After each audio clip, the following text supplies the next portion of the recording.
Tengah bang. Tunggu bang, tunggu. Ini bang sebelah kanan. Investasi bodong berkedok butik yang menjadikan selebgram di Palembang, Alnaura Karima Prames menjadi tersangka, mendapat perhatian khusus Kapolrestabes Palembang Kombes M. Ngajib. Kerugian yang dialami korban dalam kasus tersebut mencapai 100 juta rupiah, dengan 10 laporan polisi dan diperkirakan terus bertambah.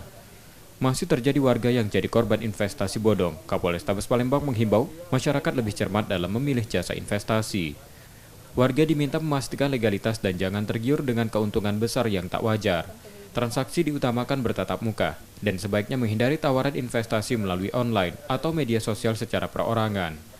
Ya tentunya yang paling utama adalah masyarakat tentunya jangan sampai tergiur dengan usaha-usaha yang tidak resmi, tidak jelas legalitasnya, kemudian menawarkan sesuatu yang ketidakwajaran dengan keuntungan yang besar.